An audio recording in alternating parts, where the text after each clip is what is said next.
this was a example of administratively us making sure that we're smoothing this transition, giving people the opportunities to get right with the law. President Obama this week defending the 24th time he has unilaterally changed or delayed his health care law without going back to Congress. And many are now questioning whether the president is taking his executive authority too far. Joining us from Utah, Republican Mike Lee, a member of the Senate Judiciary Committee. And here in Washington, California Congressman Javier Becerra, chair of the House Democratic Caucus. Senator Lee, let me start with you. The Obama administration contends that it has broad authority under the tax code to implement laws in ways that will encourage compliance. Given that authority, doesn't President Obama have, whether you like it or not, the ability to keep changing Obamacare? Look, if that kind of broad regulatory mandate buried somewhere within the Internal Revenue Code can authorize the president to do what he's purporting to do here, then there's almost no limit to his authority. And we have a government of one. We have a super executive and super legislator vested in the president of the United States. That is, of course, not what we have, as any high school civics student can tell you.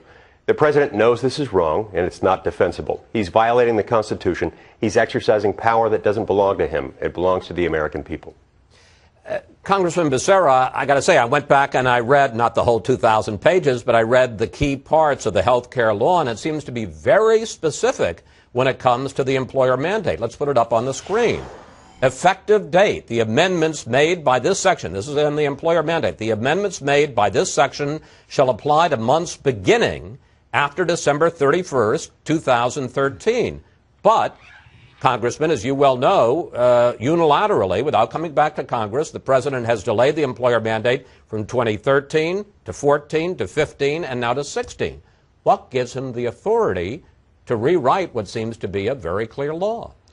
Chris, it's the same authority that every president has had to make sure that the laws are administered and executed in a way that helps all Americans.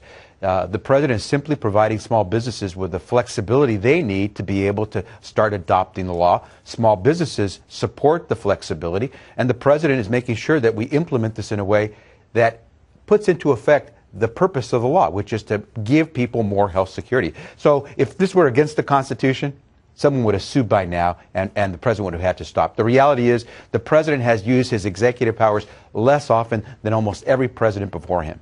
This gets to a larger issue, and I want to follow up with you, and then we'll bring in Senator Lee, and that is the president's declaration that he is going to use executive action when Congress won't go along with him. It's set up an interesting debate. Take a look. Pen, and I've got a phone, and I can use that pen to sign executive orders and take executive actions and administrative actions that move the ball forward. The president says he has a pen and a cell phone, but the American people have a Constitution, and the Constitution doesn't give him the authority to unilaterally change the law. He's got to come to the Congress to do that. In fact, Article 1, Section 1 of the Constitution gives Congress all legislative powers. Forget the politics for a moment, Congressman Becerra. I would think as a congressman, you would be upset at the idea of any president. And you're right, there are other presidents of the other party who have done it. Any president going around Congress to this extent.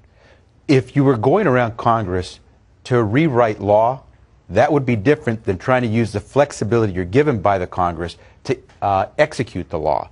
The president is not trying to rewrite. The president has never said, I'm going to go it alone. The president has said, I'm going to work with Congress. But where Congress decides not to act, remember, this is perhaps the greatest do-nothing Congress we've seen. You have a Republican speaker who said he will not, he will be the brick wall that will not permit the president to act. So the president is trying to implement the laws. When the law says, the health care law, the employer mandate shall begin after December 31st, 2013, isn't that pretty specific? It will begin after December 2013. The president said, well, the president said, we'll start it after 2013, but we're going to make sure it works well for small businesses. And the fact that what he's trying to do is make things work. When Congress can't pass bills, when Congress shuts down the government, the president can't just sit there. What he's saying is, well, yeah, I won't wait. That's the way the Constitution's written. The president is supposed to just sit there. No, is just supposed to sit there? If we have an emergency, the president's just supposed to sit there? We're not talking about an emergency. We're not talking about an emergency with Obamacare. Well, but you never know if something might happen if we just sort of twiddle our thumbs. We're not talking about a foreign threat here, sir. I would hope that we would never have a chief executive who would twiddle his thumbs because Congress can't get its act together. Okay, and we need to move. We need to move. Senator Lee, two questions about presidents twiddling their thumbs. If you look at the first 5 years of the recent two-term presidents, and we have a graph on the screen, Obama, in fact, has used executive orders much less often than his predecessors going back to Reagan. And this is the question that Congressman Becerra raised, and I think it's a legitimate question for you, sir. If, as a member of Congress, you feel the president is doing something unconstitutional, you said that, violating the Constitution, why don't you take him to court? Okay, first of all, as to taking him to court, there are many instances in which a president might violate the Constitution, but in which, for a variety of practical reasons and some constitutional reasons, the courts might not end up exercising jurisdiction over that case. It's very difficult, for example, for someone to challenge in court the president's suspension of the employer mandate. It's difficult to identify the kind of plaintiff that would suffer the kind of injury in fact that's particularized to the plaintiff, so as to be able to establish Article III standing in court. Can I ask you about? As to the broader question, may I just ask you about that, because I know that that's the answer that you guys give. Well, it's hard to establish standing, and I'm not a lawyer, but it would seem to me, couldn't you say, as a member of the Senate, hey, we passed this law. It said that the law will go into effect on December 31st, 2013, and the president has ignored our law. So, as a member of the Senate, I have standing to protest that. Yeah, there are some who have suggested that. There are others who have suggested that under the relevant Supreme Court precedent, it might be difficult for members of Congress even to establish standing in those circumstances. But on the broader question, Chris, of the fact that we've had presidents in both parties using executive orders, and that this president hasn't necessarily issued more executive orders than other presidents, I've got two responses to that. First, Chris, not all executive orders are equal. You have some executive orders that are plainly authorized by law, in which Congress has delegated the president to make these kinds of decisions. That's really not what we're talking about here. What we're talking about here are decisions like those involving the suspension of the employer mandate that is not only not authorized by the statute, it's flatly inconsistent with what the statute says. Secondly, to the extent that presidents in both political parties have strayed from the law and have acted unilaterally outside their delegated authority from Congress and from the Constitution, that's wrong.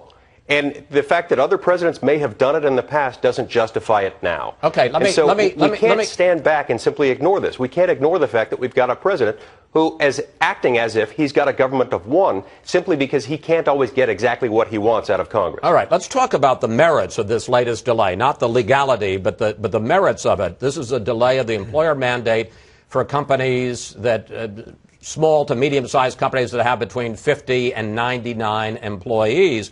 Congressman Becerra, isn't this really all about politics? That the White House was worried that those companies were either going to fire people or reduce their hours to below 30 hours so they'd be considered part-timers, so that they wouldn't be laid off just before the November election, or that those companies would throw these people onto the, take away their coverage and throw them onto the exchanges and pay the fine. Isn't this really about protecting the president politically and Democrats like yourself? Chris, it's about flexibility for those businesses, because what we're seeing is, for the first time in our country, the law was passed in 2014. This is the first time in our history. I'm sorry, it was passed in 2010. This is the first time. They've had 4 years. If you'll recall, this is the first time in our history that we're actually going to give Americans a chance to have health security, where they can have the peace of mind that they will not go bankrupt simply because they used their hospital or doctor. Sir, forgive me, that's boilerplate. I'm asking you, the small companies have had the knowledge of what the employer mandate was going to be since the law was passed in 2010. They've had 4 years. Why do they need flexibility now? Because you're seeing quite a few changes that are taking place that require the insurance carriers and the employers to take on certain responsibilities. And you want to make sure that those responsibilities are taken on in a way that work for not just the business person, but also the employees. And what we've seen is over 12 million Americans today have that health security that they didn't have before. That's important. Make it work right, that you tweak it here or there. That's within the president's discretion, and it provides the flexibility that that small business owner would like to have. Senator Lee, does Congressman Becerra persuade you?